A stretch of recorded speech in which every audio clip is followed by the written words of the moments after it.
Դերասան Կարեն Հովհաննիսյանի կինը դերասանուհի Մանե Հակոբյանը վերջին շրջանում մեծ ակտիվություն է ցուցաբերում։ Մանեն նկարահանվեց վերջին զանգը հեռուստասերիալում, սակայն այստեղ կարճ ժամանակահատվածով հանդես եկավ, դե իսկ այսօր դերասանուհին նկարահանվում է «Գոյամարտ» հեռուստասերիալում։ Մանեն շատ հաճախ ինստագրամյան հարթակում հրապարակումների տեսքով է հանդես գալիս, ցույց տալով, թե ինչպես է անցնում իրենց նկարահանումները, եւ այդպես շարունակ։ Այսօր եւս դերասանուհին հանդես է եկել մի քանի հրապարակումով, որտեղ վերջինս արտասվում է մարդկանց թվացել է, թե Մանե Հակոբյանն իրականում արտասվում է, դե իսկ ավելի ուշ դերասանուհին նշել է, որ կադրերը պարզապես նկարահանման հրապարակից են։ Նշենք նաեւ, որ Մանե Հակոբյանին հանրությունը շատ է հավանում տվյալ հեռուստասերիալում։ Ավելի վաղ հայտնել էինք. Դերասան Կարեն Հովհաննիսյանի կինը, դերասանուհի Մանե Հակոբյանը բավականին սիրված է եւ ակտիվ է հարության շրջանում։ Մանեն պարբերաբար հրապարակումների տեսքով է հանդես գալիս, ցույց տալիս դստեր մասնակցությամբ տեսանյութեր ու հոլովակներ, ինչպես նաեւ ժամանակ առ ժամանակ հրապարակումների տեսքով խոսում է այս կամ այն իրավիճակի իրադարձության մասին, որը անհանգստացնում է իրեն։ Այսօր Մանե Հակոբյանն ինստագրամյան էջում հուզիչ հրապարակում է արել, ցույց տալով, թե ինչպես է հետևում մանկական Եվրատեսիլ 2025-ին եւ ինչպես է մեր պատվիրակի ելույթին հետևելիս արտասվում։ Մանեի փոքրիկն ասում է՝ ինչու ես լալիս մայրիկ, իսկ Մանեն էլ նշում է,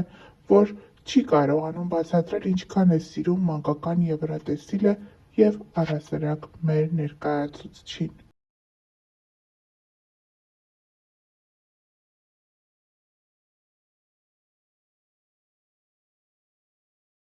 Հավելենք նաև, որ ավելի վաղ տեղեկացրել էինք դերասանուհին ինստագրամյան էջում հանդես է եկել հրապարակումով, նշելով, որ իրականացրել է երկար տարիների իր երազանքը։ Վերջինս մասնակցել է «Կնոջ կյանքի բարեփոխում» ֆեմինա հաղորդաշարին եւ որոշել գնալ փոփոխության։ Կյանքիս ամենաճիշտ ու անհրաժեշտ փուլում ստացա առաջարկը իրագործելու գլխումս վաղուց ծնված ու հասունացած ցանկությունները։ Անհավանական շնորհակալ եմ Յուրիևնա Մարինային եւ Ֆեմինա AM-ի ողջ թիմին։ Նշենք նաեւ, որ երևում է, որ Մանե Հակոբյանը վիրահատել է իր քիթը։ Հավելենք նաեւ, որ Մանե Հակոբյանը վերջին շրջանում առավել շատ սիրվեց նկարահանվելով Վերջին զանգը հեռուստասերիալում։ Թեպետ այս սիրված հեռուստասերիալում Մանե Հակոբյանի դերը շատ կարճ տևեց, այնուամենայնիվ երկրպագուները հերթական անգամ սպասում են դերասանուհուն տեսնել այլ նախագծերում։ Թե ինչն էր պատճառը, որ Մանեի դերն այդքան կարճ տևեց, դժվար է ասել, սակայն պարզից էլ պարզ է, որ Մանե Հակոբյանը շատ էր սիրել այս թիմը եւ շատ էր սիրում այստեղ նկարահանվելը։ Նշենք նաեւ, որ մենք բազմիցս հրապարակումներով ենք հանդես եկել խոսելով Վերջին զանգը հեռուստասերիալի ամենաշատ սիրված դերասանուհու Ռոզա Դավթյանի մասին։ Նա շատ ակտիվ է ինստագրամյան հարթակում։ Նշենք նաեւ, որ օրեր առաջ էլ դերասանուհին հանդես էր եկել մի հոլովակով։ Հոլովակում դերասանուհին մի քանի կերպարներով ցույց է տվել, թե ինչ զգեստ կարելի է կրել, օրինակ նշանադրությանը, նախահարսանեկան խնջույքին, ապա երեխայի սեռը պարզելու արարողությանը, փոքրիկի ծննդից հետո նրա մկրտությանը եւ այդպես շարունակ։ Համացանցում ակտիվորեն տարածվում է այս հոլովակից առանձնացված մի կադր, որտեղ դերասանուհու ձեռքին կապույտ եւ վարդագույն դրոշակներ են։ Սա տպավորություն է ստեղծում, որ դերասանուհին պատրաստվում է մայրանալ եւ այդպիսով պարզում է երեխայի սեռը, սակայն այդպես չէ։ Նա այս հրապարակումով նաև ցույց է տալիս, թե ինչ տեսքով կարելի է պարզել սպասվող փոքրիկի սեռը։ Նշենք նաև, որ ավելի վաղ հայտնել էինք վերջին օրերին դերասանուհին ինստագրամյան հարթակում հարց ու պատասխան էր կազմակերպել, որի ընթացքում խոսում էր տարբեր հարցերի մասին, պատասխանում հետևորդներին հետաքրքրող տարբեր հարցերի։ Նրան հետևյալ հարցն էին ուղղել. շատ հետաքրքիր է, թե ոնց եք ծանոթացել ձեր ամուսնու հետ։ Ձեզ շատ եմ սիրում։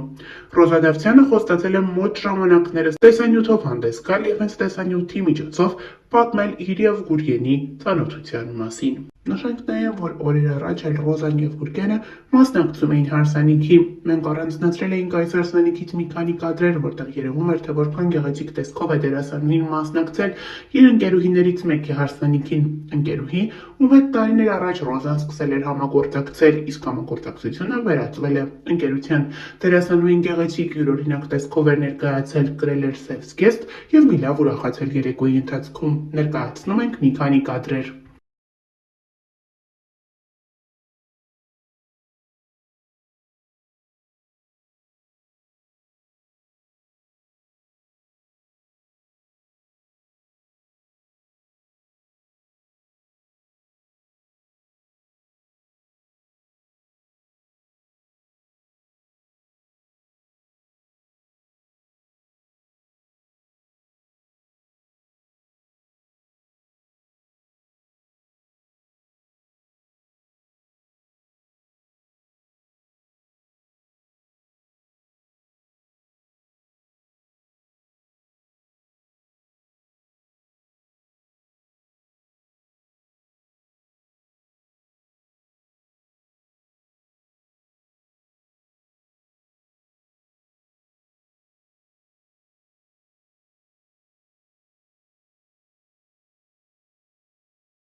Նշենք նաև, որ Ռոզա Դավթյանը օրեր առաջ հրապարակել էր երջանկայիշատակ հայրիկի մասնակցությամբ լուսանկար, այդպիսով նշելով, որ նրա մահվան 4-րդ տարելիցն է։ 4 տարի առաջ հոկտեմբերի 28-ին մենք մնացինք առանց քեզ, պապ։ 4 տարի ես չեմ զանգել քեզ։ 4 տարի քո համար սուրճ չեմ դրել։ 4 տարի քեզ չեմ օգնել խանութի գործերում։ 4 տարի ամենառավոտ չես հանել ինձ քնից ու ասել, որ աղջիկն այդքան չի քնի։ 4 տարի առաջ ես լրիվ ուրիշ մարդ էի, դու ինձ չես տեսել հիմա, 4 տարի հետո։ 4 տարի քո ծնունդը չեմ շնորհավորել։ Քո հետ չեմ խոսացել որսից, թռչուններից, կրակելուց։ Ես քեզ սպասում եմ, պապ։ Գոնե հիմա արի, 4 տարի հետո։ 4 տարի ու ցավը այն ա, որ դեռ մի ամբողջ հավերժություն մենք չենք հանդիպելու։ Իմ աբրվելիք ոչ մի օրում ես քեզ էլ չեմ տեսնելու։ Երբեք։ Հավելենք նաև, որ Ռոզա Դավթյանի մասին մենք հաճախ ենք հրապարակումներով հանդես գալիս։ Երիտասարդ դերասանուհի Ռոզա Դավթյանը հայտնի դարձավ Կույր աշխարհ հեռուստասերիալից։ Այդ օրից ի վեր վերջինս սիրված է հանրության կողմից, նրա յուրաքանչյուր հրապարակում, անձնական կյանքում տեղի ունեցող ցանկացած իրադարձություն հետաքրքրում է հետևորդներին և նրա երկրպագուներին։